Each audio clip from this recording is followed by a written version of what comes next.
criminal behaviorology, to assist the criminal and civil justice systems, to improve our society. A podcast like no other. Here is your host, Timothy Joseph.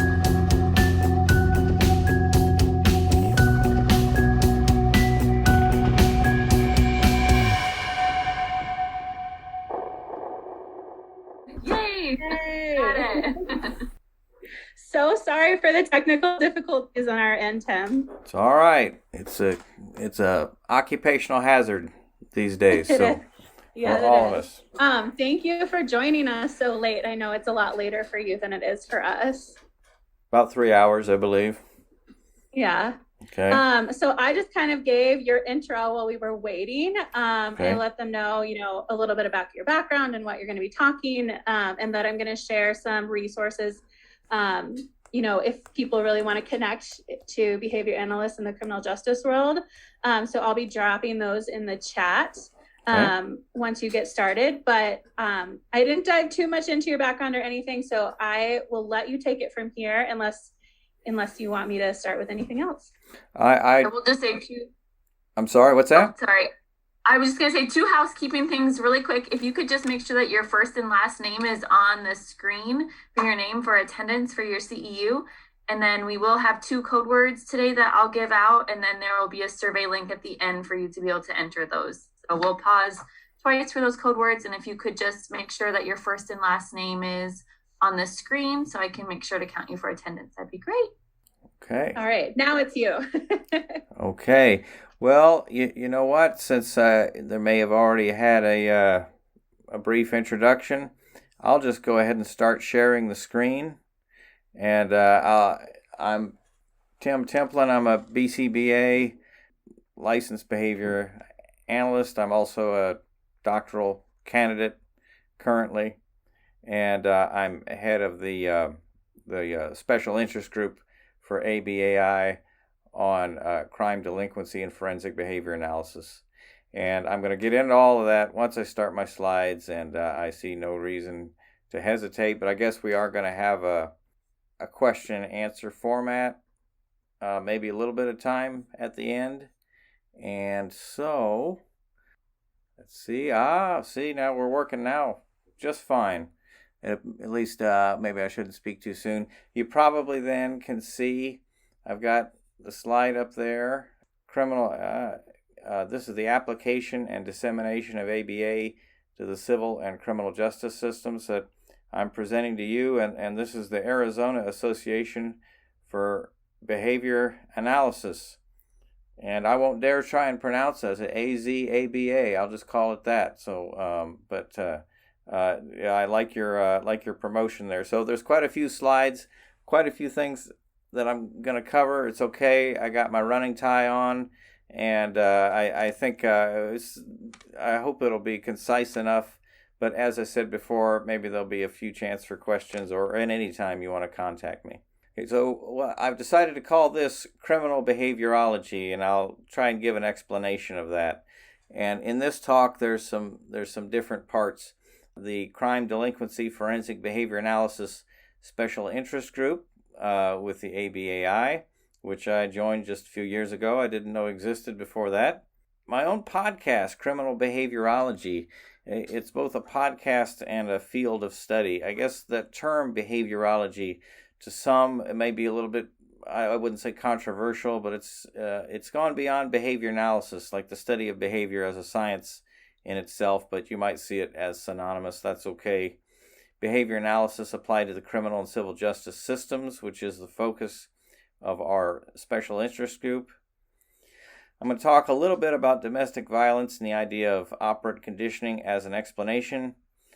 Competency to stand trial restoration. So you maybe already can see from that the area is pretty broad, and there's a lot more to it. There's many other avenues, and I would say if anything surprised me in my whole journey on this, I started out as a master's degree student in forensic psychology that I graduated in 2000. I went to work at a forensic psychiatric hospital in Indiana And I knew nothing about behavior analysis then, but I went to a few conferences and I came to the realization that a lot of our problems were environmental, that maybe we ought to be able to look there. So that's what started me on the journey where I ended up combining the two fields. And that's what I've devoted myself to is criminal behaviorology in these different aspects. So if there's anything that surprised me is that I thought that I was the only one that was interested in it, or just one of a few. And I found out how far from the truth that really was, and how far from the truth it has been for quite a long time, because there's a base of literature and work that goes way back, as far back as anything in behavior analysis. So our special interest group, we have a Facebook page. You can look it up, Forensic Behavior Analysis. It's to ensure that those in the criminal justice fields, they have access to appropriate, evidence-based behavior analytic and therapeutic resources to reduce crime and delinquency. And SIG members have worked in a lot of different areas, and many are what you would think of as, I won't even say traditional, but maybe mainstream. But they have an interest. They may work with developmental disabilities. I do myself currently, but they have an interest and have worked in many different areas, seeking out to help juveniles, seeking out to help in all kinds of areas that are related to our particular field. So this slide here isn't going to come out real clear, but it's from a poster that I presented in Denver. I think that's 2017. And it's just a review from 1995 to 2017 in the Journal of Applied Behavior Analysis of articles in Journal of Applied Behavior Analysis about crime and delinquency. And you can see in 1995, I think it was, they had kind of a special issue about society and improvements, and so it helped up the numbers. The rest of the time, it's kind of scarce, and so I just define these as any article related to crime and delinquency, which include probation, parole, rehabilitation, crime prevention, protection of children, autistic children from crime or anything like that, of harm. Any of these areas, I kept it pretty broad, but it just isn't, in JABA, it wasn't really pursued, not as much as I would like it to be. I found out that ABAI at one point did have a journal focusing on crime and behavior analysis, and I've looked into seeing if that could be restarted or a new version of that brought up. I think, wouldn't you like to see a particular journal devoted to this field? And I found out there's a lot of people working in it, and you may be able to get a lot of literature going in our own journal. I won't spend a lot of time on this, but this is some of the articles, the kinds of things that you'll find and what I found in that review that I did in Denver in 2017. Preventing Antisocial Behavior in Schools, G. Roy Mayer in 1995. They determined the security arrangements and the punitive measures are at best temporary and not really a solution. I'll talk about the next one in a little more in depth, Eliminating the Battering of Women by Men, Some Considerations for Behavior Analysis. Prompt Delayed Contingency Procedure for Reducing Bathroom Graffiti. Even the small crimes count too. That was assess the use of effectiveness of signs posted for the reduction of graffiti in men's restrooms using a multiple baseline across settings design. Assessment of deviant arousal in adult male sex offenders with developmental disabilities. Some big names were involved in that, and that was in 2006. An effectiveness trial of contingency management in a felony pre-adjudication drug court. 2008. They used gift certificates for compliance at different time intervals. Results indicate such a program is best suited for the more incorrigible drug offenders. This is crime prevention, teaching abduction prevention skills to children with autism. 2010, children with autism acquired abduction prevention skills that maintained up on follow-up assessments. The indications that the method is effective in in doing just what it set out to do, to prevent abduction. So there's a lot of worry about eloping and dangers and things like that. And this is a application to reduce danger in case the child is it is crime prevention in a very particular way. This I found from last year, confessions selected by consequences and operant analysis of false confessions and interrogation techniques. One or both the members were part of our special interest group. You might want to check this out because there is a problem actually of false confessions, and people have wondered where it came from, and this kind of looks at verbal operants and how this may come about through a behavior analytic explanation of why somebody might end up confessing to something they didn't do, and how the police are, without realizing it, may be setting up contingencies that could bring that about. So these kinds of studies, I am going to say they're usually on the periphery, and what I mean by that, it kind of starts out studying something else, either to help autism and developmental disabilities, to improve society. There's really not usually a direct focus on crime and behavior analysis. It's kind of gathered up from these different areas. It intersects in a particular way. However, I'm convinced, there are enough of these important socially relevant areas of study to justify our particular field, with an emphasis on the specialization. Oh, and go ahead and give our. Go ahead. Sorry, I'm just going to go ahead and give the first code word really quick. Crime is the first code word. All right. Crime. Excellent. I almost forgot about a couple of books here. This is from 1987, Behavioral Approaches to Crime and Delinquency. You read it, it's a little bit dated, but it has a lot of information, a lot of history, and it covers so many areas, even more than what I'll give in this talk here. It's really a great encyclopedia of sorts to have.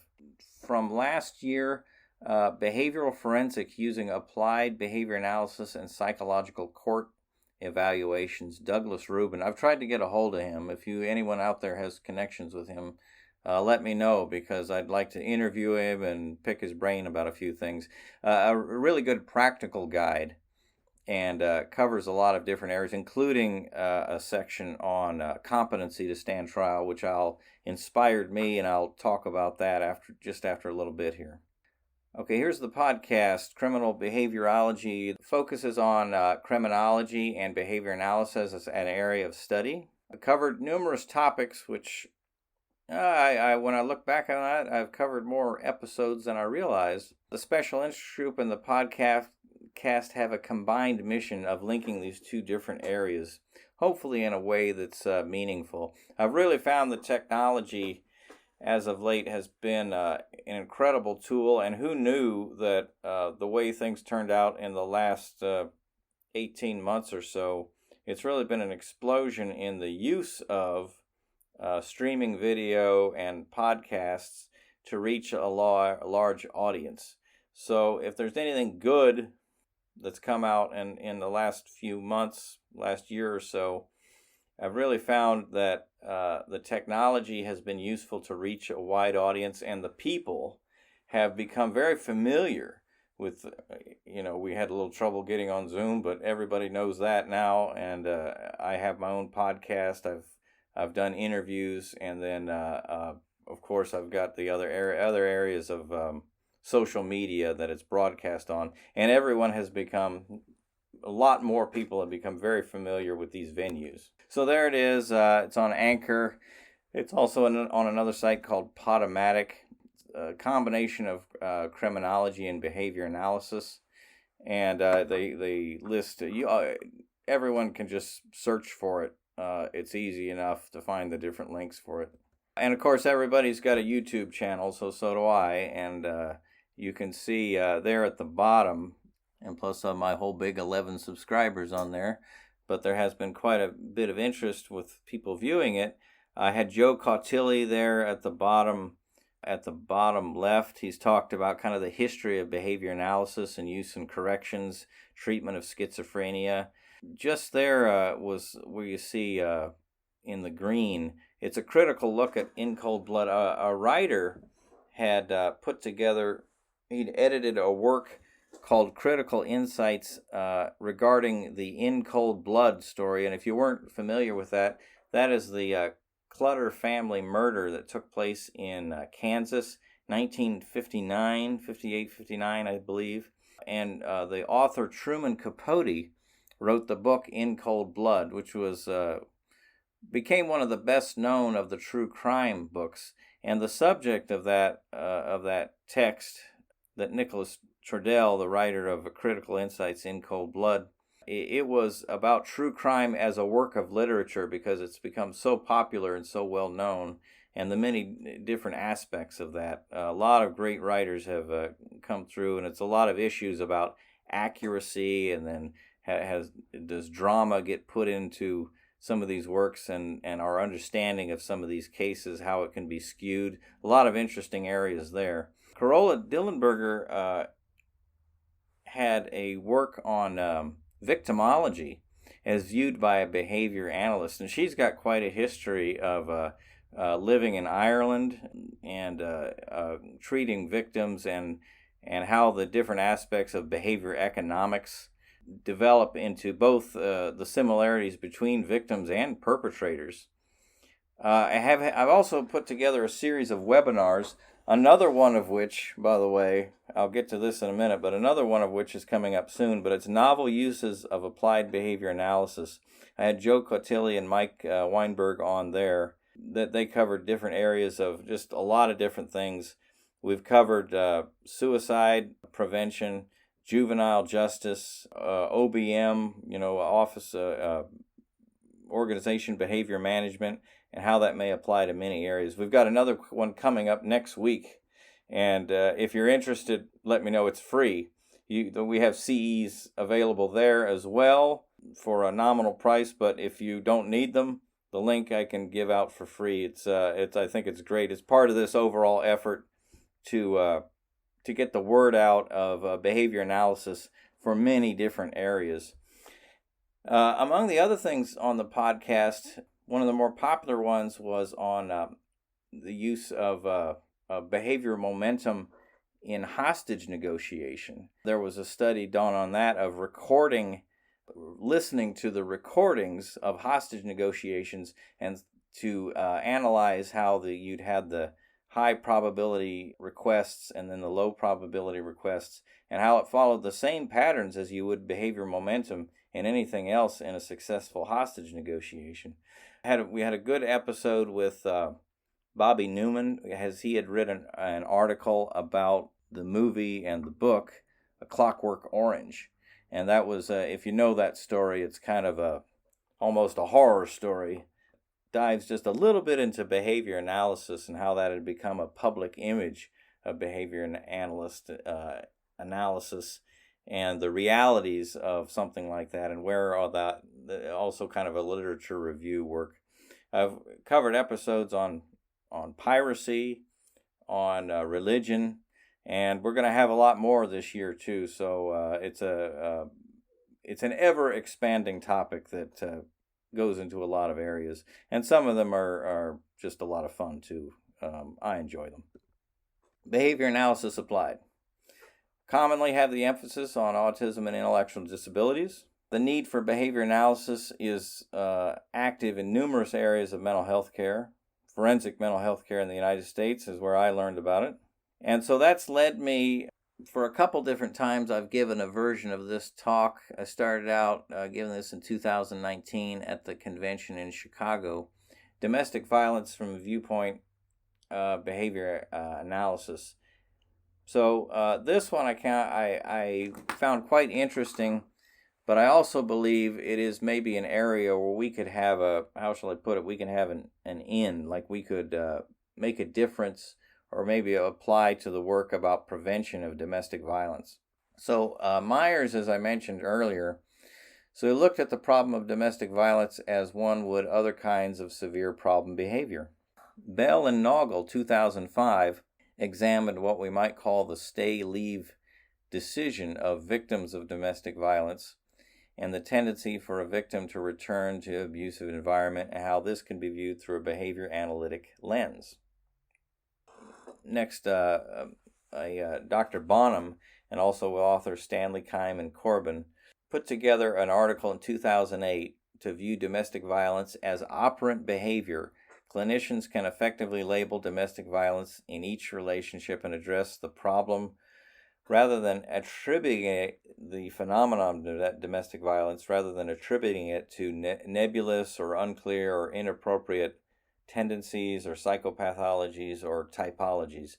She developed a program to analyze domestic violence cases, which was called the BAT, the Battering Assessment Tool. And I interviewed her, I think like a couple of years ago. She has a real good interview on the podcast. So for Myers, going back to Myers, 1995, 3-term ABC, the contingency, to make people do things, the 3-term contingencies, as we already know. Escape and avoidance of abuse can control the victim's behavior and compliance in the relationship.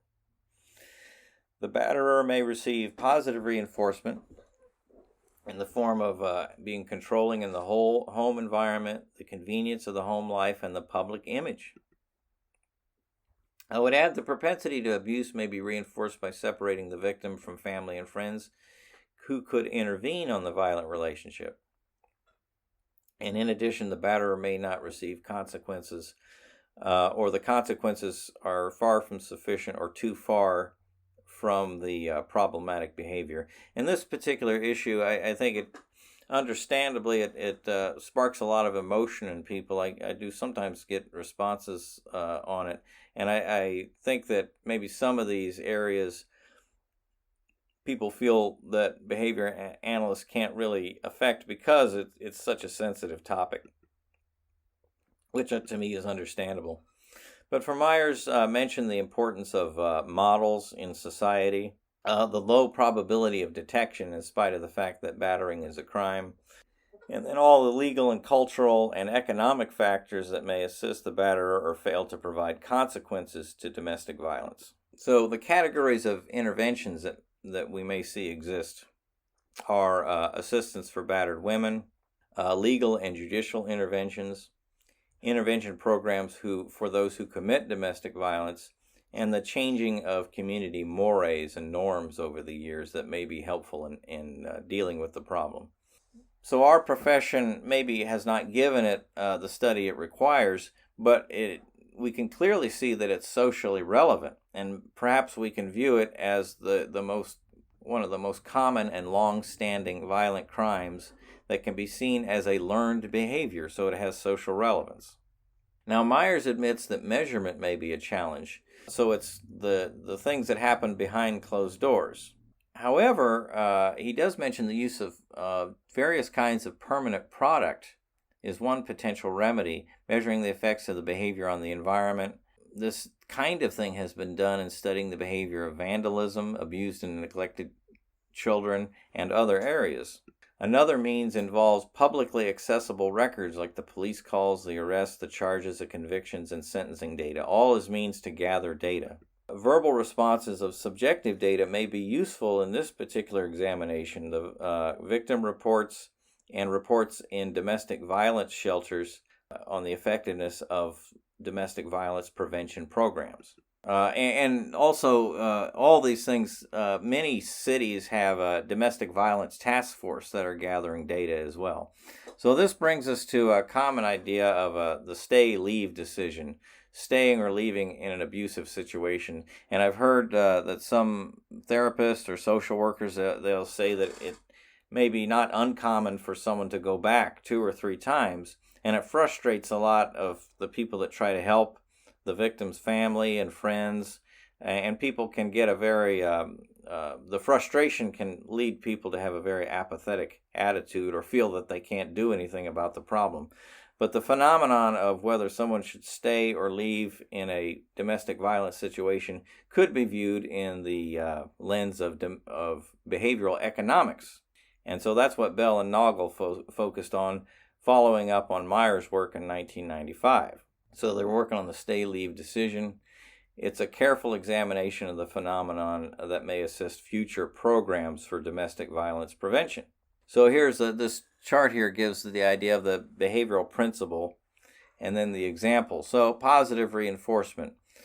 The victim receives praise and from friends and family for returning to the domestic violence situation. Negative reinforcement, an example is the victim escapes physical abuse by calling police and leaving home.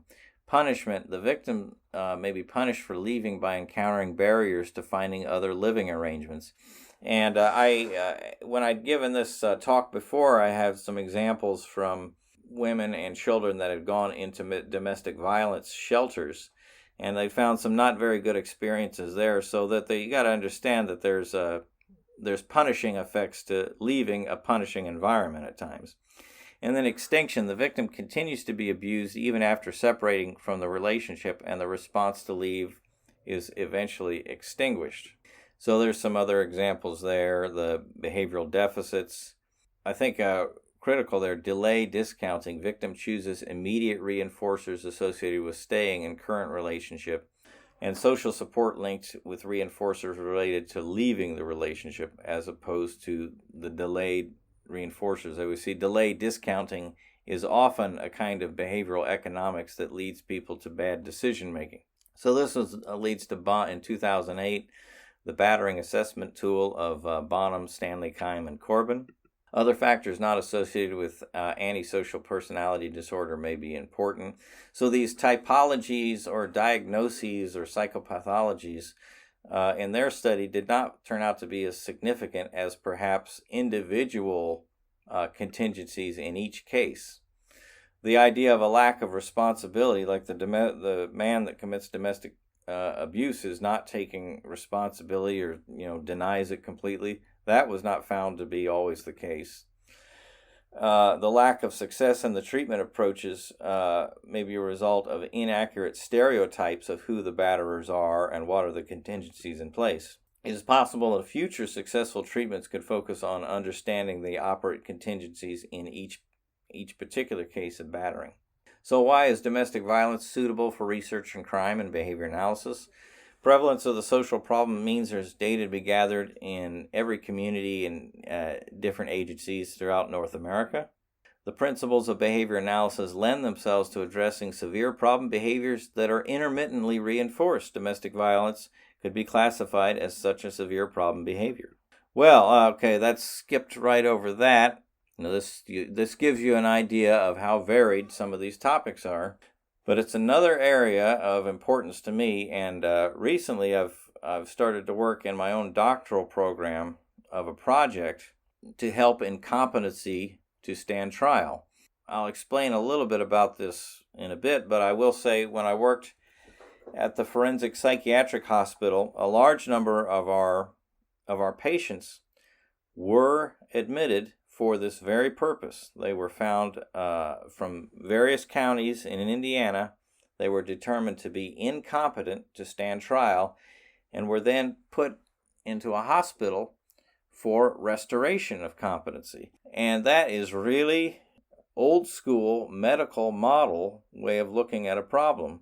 The authorities had determined, okay, we cannot proceed with a trial because of a mental disease or defect. So we put them in a hospital so they'll be treated. We're not always treated because it's being treated as if it were a standard diagnosis. From that perspective, that led them to come to a standard psychiatric hospital for treatment. So in these kinds of cases, I began to see, perhaps because we were working with people to essentially help educate them, and that was at least part of what the psychology department did, to educate people that were unaware of courtroom terms or their behavior was not conducive to defending themselves in court. So I began to see this was a kind of a training procedure, and yet it was looked at purely in psychiatric terms. Now, I am not saying that it doesn't have a psychiatric component, because people can be diagnosed with schizophrenia and other kinds of serious conditions, but I definitely saw that some kind of environmental change and a set of contingencies could be useful. So what is competency to stand trial? Competency to stand trial. A defendant may be evaluated at the request of the defense attorney or at the discretion of the judge for his or her ability to stand trial. It's actually probably in less than 5% of the total number of criminal cases when I've looked at the data.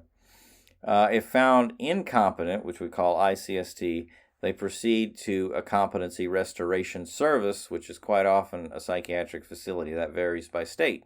Okay, who's determined to be incompetent to stand trial? A defendant brought before the court may be determined incompetent if he or she cannot effectively participate in their own defense due to an impairment.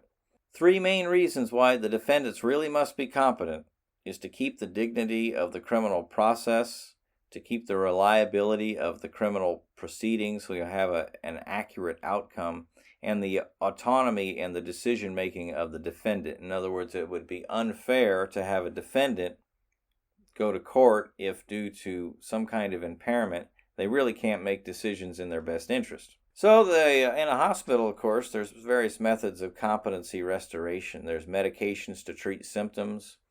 There's group or individual therapy. And I worked in legal education, otherwise known as competency restoration services. So we'll go over a lot of the courtroom terms, the procedures, kind of rote train them over and over again. The truth is we would often have pretty good success at it, but there would seem to be a classification of, there was kind of a lower 10 or 20% that really struggled with it.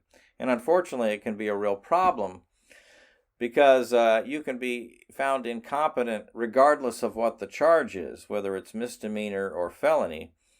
We had one guy that stole a blanket from a Salvation Army depot. He ended up staying in the hospital longer than he would have been in jail for something like that. But because he was never found competent, he kind of hung around. They had other kinds of very, very minor charges, but the end result was a long hospital stay. So ABA can be assistance in restoration of competency to stand trial. At least that's what I've been working on. I believe that can happen. So this is a sampling of, this is actually the 21 courtroom terms that we would work on. Perhaps the patient or the defendant would be familiar with some of these terms, or they would call them other things, but it's a lot of different terms that not everybody is fluent in. And certainly if somebody that has an impairment or poor education, they may have a hard time communicating these ideas to their own attorney, or when they hear them from their attorney, they may not be able to work. They may not be able to work at a level of mastery that is required for competency. So, for example, number 5, the court reporter, he may just know that as the young lady that sits up there and types all the time. But does he realize that she is taking a record of everything that's being said? So those 21 courtroom terms is kind of a listing of things that they probably should know. The asterisks are, I'm going to get into this a little bit later, is they would be taught using the means of intraverbals, but we'll get into that here in just a little bit. Competency to trial restoration. The idea of my study that I'm planning is to have a multiple baseline study. Essentially, this would be across behaviors. The behaviors are really what I call these 3 elements, which would be methods of tacting, which of course is identification, methods of intraverbal, so they would be able to understand one concept and relate it to another even without the point-to-point correspondence. You could convey ideas to them. And then we'll have not another verbal operant, but we'll have matching exercises. And it will be, this is to help generalization. So this is a rather dramatic image of a courtroom player. And here's a card being presented to the participant. It presents an image of someone that's part of the courtroom terms. As a tact exercise, you can have this card and ask the participant, what is the image you see here? And the image you see there, I hope you will say, is the judge. Here we have a tacting exercise. We have the same card there, and then we have another one that's got multiple courtroom players in there. So in addition to the judge there on the one on the right, we have someone with their hand up, and then we have another guy in uniform with his back to us. So you could use the same card in tacting exercises depending on the arrangement. You say, okay, who's all the way to the left, who's got the hat on, and they could identify who they are when you work with them in training.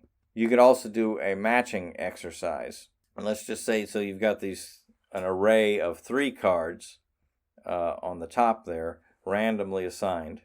As a matching exercise, we can ask which of the 3 cards matches this card to the right. And you notice it's not point-to-point correspondence. This is using generalization. So let's say we put them out there and say, can you match which one of these matches the card on the bottom? So the participant will attempt to answer. If he or she is correct, we can move on. If the answer is incorrect, then a hierarchy of prompting will be used after shuffling the top 3 cards. So let's shuffle the cards.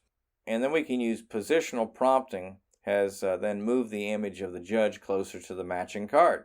And then you could also use gestural prompting. You could do error correcting as needed. My ambition, my hope is that some of the patients that may experience a very serious impairment, serious intellectual disability, some have had organic brain damage or other kinds of problems, strokes, what have you, that have really impaired their communication skills. And I hope that some kind of a program like this is put into effect, at the very least to use discrete trial training to be able to say we helped alleviate what was the barrier, what could have been the barrier to competency. And if we are successful with the program, we can go ahead and we can go to the psychiatrist that will then evaluate them. They come into a hospital, they're there for 90 days, they get another evaluation for competency, and we can be part of the report that says, they're able to identify the 21 courtroom terms, they have fluency in them, and they can show comprehension with the intraverbal skills and the matching and the tacting.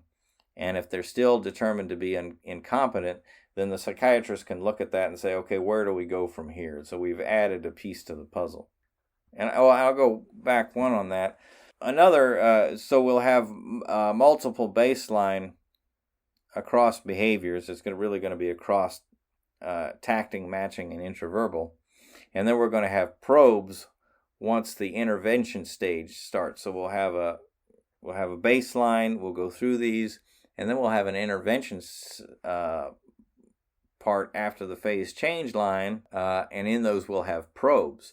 And when speaking to my advisor, she liked the idea of a generalization probe, and we could use popular television programs like, and this is a little bit old, but like the Perry Mason show or Law and Order, we've seen that, or the old show Matlock, where we could have a video segment, and they would go through and they'll watch a little bit of a video segment, and I'll stop it and say, okay, who spoke last? Or if it's a matching arrangement, you say, okay, can you match who spoke last to this card, or who stood up and made that announcement, and have a foreman of the jury be one of the cards, or can you tack this, or ask an intraverbal question. Okay, if the person is standing up there speaking and they're giving testimony, well, they are then a witness if they're giving testimony. So we can work with them on these concepts in a discrete trial format. So it's at the beginning stages, but I have been in contact with the state hospital that does the competency that I previously worked for, and they are interested because they have recognized some of the same problems that I saw, that you would have some people come in if they've got the intellectual capacity, if their symptoms are reduced by medication and other kinds of therapeutic treatment, then they may successfully become competent. But there's always a few left behinds, and I want to make sure that every effort is put in place to help increase the chances of successful competency to stand trial. So this is yet another example crime and behavior analysis. It's really, it can be very expansive. And then we get into a question of, how expansive does it get in our particular field? And I've had people interested in, this is a unique area of helping the police, essentially OBM, Organization Behavior Management, to assist the police. I know someone that has a Facebook page devoted solely for that, to help the police learn symptoms of mental illness or impairment, or the best ways to cope with someone that may have symptoms of autism that are difficult to communicate with. That's yet another area. So that, and I've mentioned before, work with juvenile delinquency, and the previous things we've mentioned. So probably some of you out there have some of your own areas related to crime and behavior analysis, child custody evaluations. There'll be all sorts of things out there that would be related.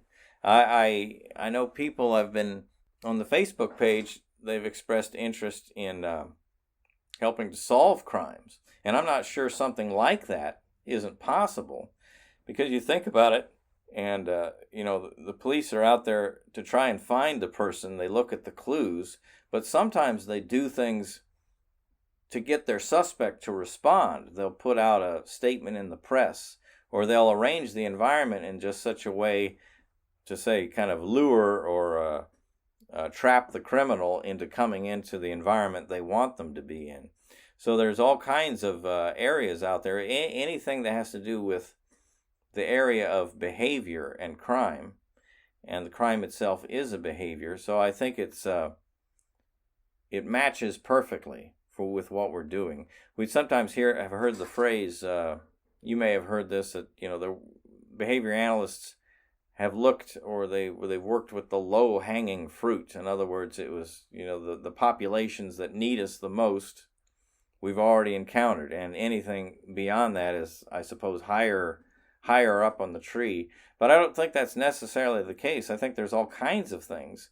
It's just the infrastructure and then the culture of particular industries have not adapted to our science. So it'll just be up to us to adapt ourselves and put ourselves into these different working environments.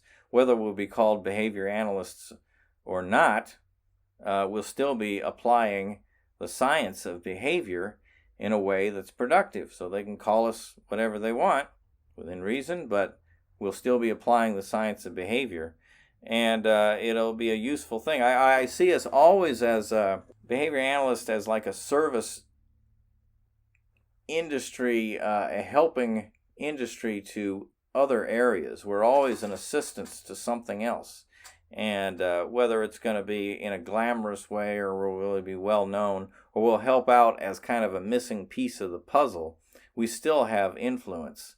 And what's lacking is, in most of these kinds of problems, is looking at changes in the environment and how that can be helpful. So, hey Tim, I'm going to jump in with our last code word really quick. Okay. Emily, can I say it? Because I gave it to somebody who had to jump up. Yeah, go ahead. I want to give it. It's going to be competency. Competency is the last code word for anyone that has to jump off. But we will we had some technical difficulties, so we'll continue on because we were delayed in getting started. Okay. The Crime, Delinquency, and Forensic Behavior Analysis SIG with ABAI, we provided written, video, and audio content to disseminate ABA and the specialization. We've got on the Criminal Behaviorology YouTube page, we've got a couple of meetings that we had some really good discussions on. A lot of it was getting out into the workforce and how people can be influential. And one young woman was working with juvenile justice, and then they cut the funding for it, and others had been working in other areas, and it's kind of a 2 steps forward, 2 steps backward kind of thing. We just keep at it. But there had been some success in entering the workforce. It's just that you're not probably, if you do, I'm happy for you, but you're probably not going to have a BCBA job please come work for us. Although there have been a couple things where they've hired behavior analysts in police departments or in court systems, so I can't rule that out. But otherwise, it's kind of a build it ourselves kind of mission we're having. Of course, the podcast to reach a wide audience. I hope this meeting right here can be a podcast, because I know a lot of people are interested in your organization and what we're working on. The one I had recently, you might want to check this out. I interviewed Jeanette Fennell, and also it was a neuroscientist, Dr. David Diamond. They appeared on my most recent episode, which I called Kids and Cars, and it focused on the phenomenon of what's called hot car deaths. And that is where parents have mistakenly left their children in the automobile and then have, say, gone to work or whatever, their infant children in the automobile.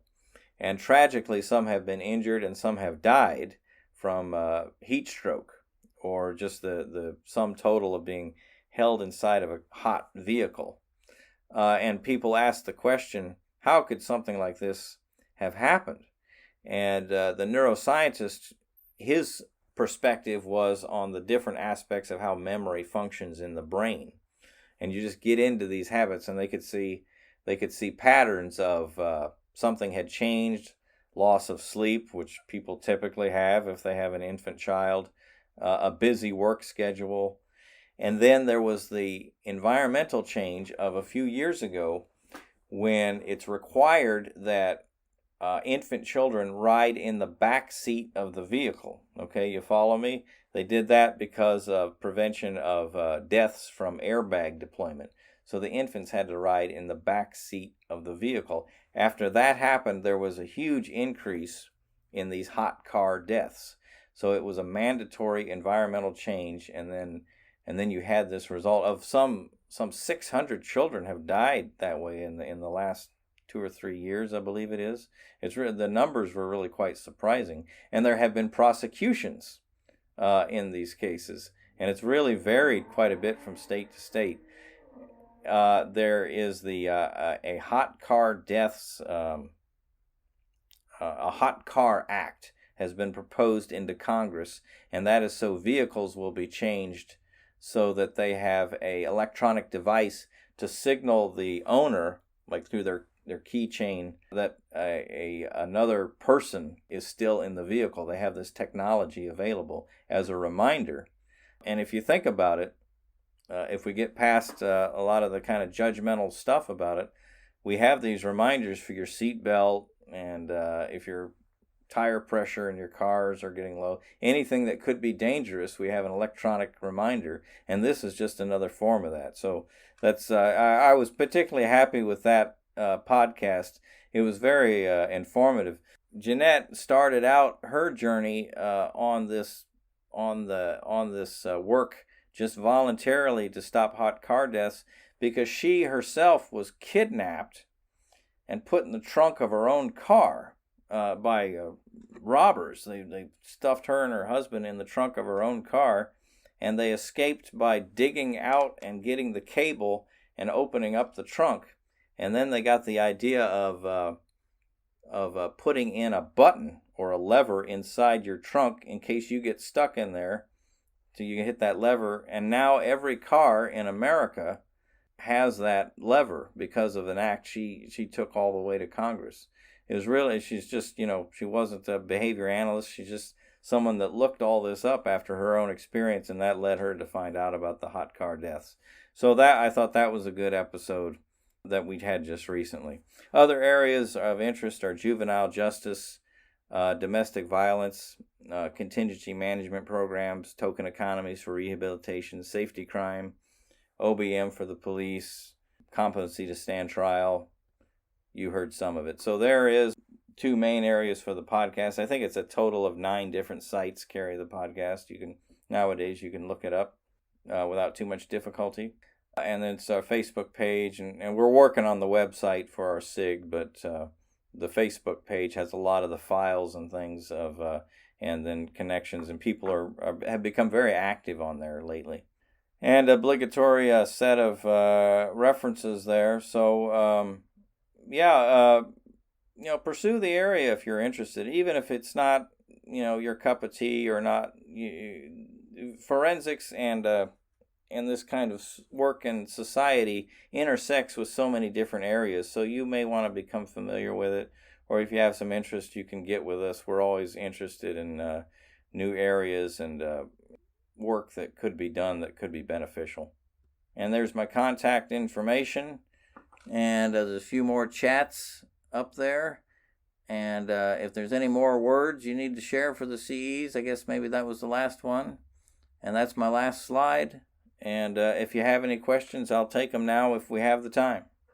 Yeah, if anyone does need to go, feel free to jump off. I did put the survey link in the chat box, so make sure to do that so you can get your CE. I know some people jumped off early, so we will make sure to get that emailed out to anyone that's registered. But there were a couple questions in the chat. If you have a minute, I don't know if those individuals have stayed on, but one of the questions was, does the competency to stand trial take into account the level of competency the individual had before the trial or when the crime was committed? Yeah, good question, and it's a common question because there's some confusion with insanity. What's called, it depends on what your state on what it's called, but it's often not guilty by reason of insanity. That is your mental state at the time of the crime. Competency would be your mental state right now. If the trial was held right here and now, would you be competent enough to defend yourself? And whether you were sane at the time of the crime is a different issue. So it has a temporal distinction. Competency is how you are functioning right here and now. Perfect. Thank you. Go ahead, Emily. I was just going to say, it's so interesting. It's like a whole new world. And there was 2 more questions, I think, and then we can wrap it up and be respectful of everyone's time. If we can just do these ones super quickly. Any thought of how that may have ethical repercussions in that a person may still lack insight but be found competent due to developing verbal fluency?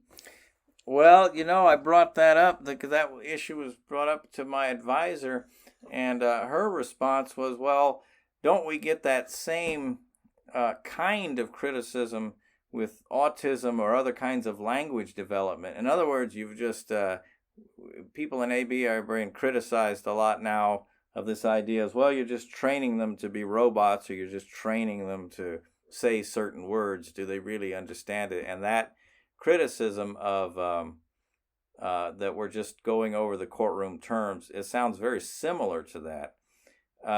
It has to do with our goal is to build fluency so they can connect one term to another in a way that is effective for them. Now, if we are successful in helping them learn courtroom terms and concepts, it isn't going to be that simple that they'll be found competent, because they have to have a psychiatric review.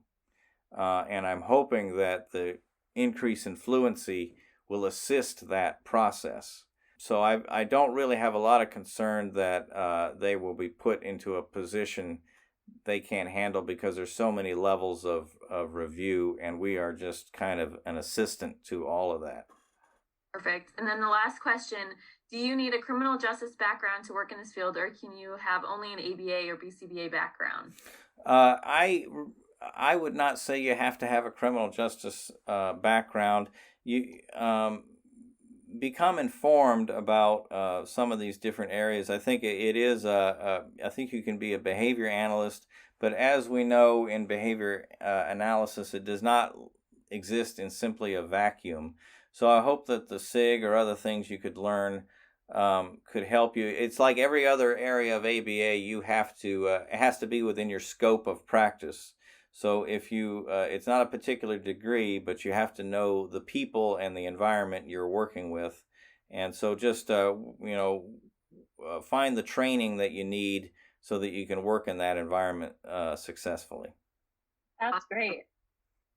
Yeah. Well, Okay. Thank you, Tim, so much for speaking to us. Again, apologies for our technical difficulties at the beginning. Quite all right. Kayla was able to record, so we can definitely get that to you once we end. But yeah, we really appreciate you. Like, I think this is a new topic for a lot of us. So your content was like on point for exactly like where us beginners needed to be. Very much appreciate you inviting me to your organization, and we always enjoy things like this, so I appreciate it. You have been the highlight of the year. This was our biggest turnout. Well, that helps me to hear that just greatly, so I appreciate it all the more. Good. Could I ask you just to share your intro slide one more time and we can snag a quick photo? What am I sharing? I'm sorry. Just like maybe your intro slide. Oh, okay. Let's Sorry. go ahead and let me get to it. Great remembering, Emily. Wow. I know. Our excellent social media woman is always wanting a great photo. I'm so proud of you doing this. Is that what we're looking for? Yes. Okay, I'm gonna take a quick screenshot. Okay. If everyone wants to smile. Okay, I got it. All right. Thank you. I always feel silly requesting that. No. Quite understandable. But we will let you go because it is much later for you. But thank you so much for being here. We appreciate your time and knowledge. Okay. You very much appreciate it myself, and have me back anytime. So have a great weekend, everyone. You too. Thank you, guys. Bye. Thanks, everyone. Have a good night.